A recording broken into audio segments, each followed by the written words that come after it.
प्यारे देशवासियों, देश की आर्थिक हालात बहुत ख़राब हो रही है, बहुत ख़राब, यानी बर्बादी की तरफ जा रही है लगातार। इस सरकार को किसी भी अच्छे काम की कोई इनको ना तो करना आता है और ना ही ये ज़रूरत समझते हैं। आर्थिक सुधार का बड़ा लंबा लंबा भाषण देते हैं, बड़ी लंबी लंबी बातें कहते हैं ये, और आर्थिक सुधार है कहाँ, कहाँ है? ज़मीन पर आर्थिक सुधार कहीं नज़र नहीं आ रहा। अगर आर्थिक सुधार है तो केवल या तो इस सरकार के लिए है या इनके चंद उद्योग घराने हैं, केवल उनके लिए आर्थिक सुधार है। देश की जनता के लिए कहाँ है? देश की जनता तो आज लुट चुकी है, बर्बाद हो चुकी है, भुखमरी के कगार पर खड़ी है। आज देश बर्बादी की तरफ बढ़ रहा है, इसकी तरफ सरकार की कोई चिंता नहीं है। हमारी आर्थिक हालात, अर्थव्यवस्था डूबती जा रही है, डूबती जा रही है। देखिए -24 तक पहुंच गई थी, -24 तक आर्थिक जो हमारी ये पहुंच गई थी, मंदी पहुंच गई थी। क्या करेंगे, कैसे करेंगे, क्या खाएंगे, कहाँ रहेंगे? गरीब और मजदूर का क्या गुजारा और कैसे गुजारा होगा इस देश में?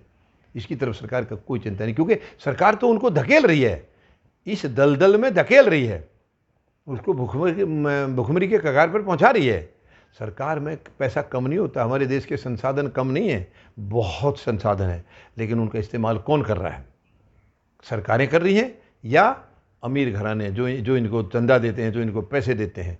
यानी ये सरकार केवल अमीरों के लिए है। अब आप देखिए, हमारे कुछ भगोड़े हैं जिनको भगोड़ा खुद सरकार भी बोलती है, लेकिन सुनने में आया है और ऐसे प्रमाण हैं कि वो जितने भी भागे हैं पैसा लेकर के, वो इस सरकार को, बीजेपी को चंदा दे के गए हैं। और कईयों के बारे में तो ये पता लगा है इन्होंने खुद भगाए हैं, सरकार ने खुद भगाए हैं।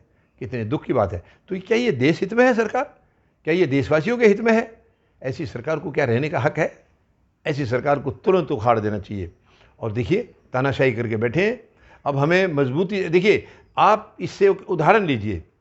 पूरे देशवासियों से अपील करता हूं कि किसानों से आप उदाहरण लीजिए, किसानों से कुछ सीखिए कि किसानों ने, जैसे ही किसानों के ऊपर इन्होंने आघात किया, किसानों ने वहीं दबोच लिया सरकार को, वहीं रोक दिया कि नहीं और नहीं।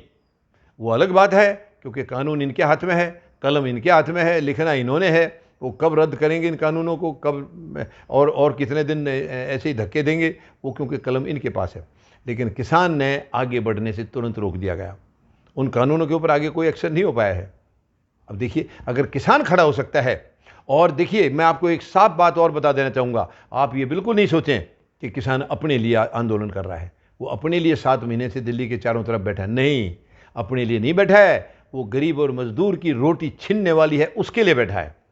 किसान तो ये कुछ भी कर लेंगे, 3 काले कानून लागू भी हो जाएंगे, तो भी किसान अपने लिए रोटी बचा के रख लेगा, अपने लिए अनाज बचा के रख लेगा। लेकिन किसान को भी चिंता है, क्योंकि गरीब और मजदूर हमेशा किसान के साथ ही रहे हैं, वो किसान के साथ लगे रहे हैं। तो जो वर्ग किसान के साथ लगा रहा है, उसके दुख सुख का तो किसान को सोचना ही है। तो हमारा किसान आज दुखी है, आज परेशान है, तो उस गरीब और मजदूर के लिए परेशान है, खुद के लिए नहीं है।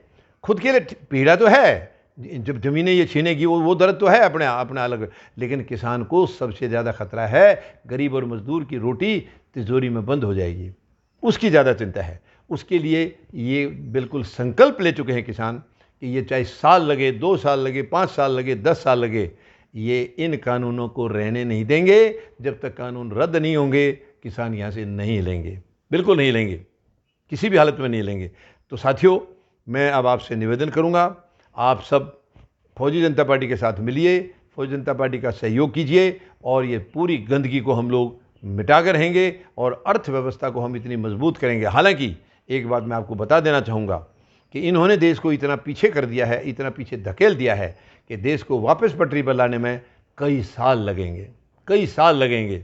लेकिन कोई बात नहीं, जिसने बर्बाद किया है उनको इसकी सज़ा भुगतनी होगी, और हम देश को वापस उसी रास्ते पर लाएंगे और फिर उससे आगे ले जाएंगे, सोने की चिड़िया बनाएंगे और विश्व शक्ति बनाएंगे हम देश को।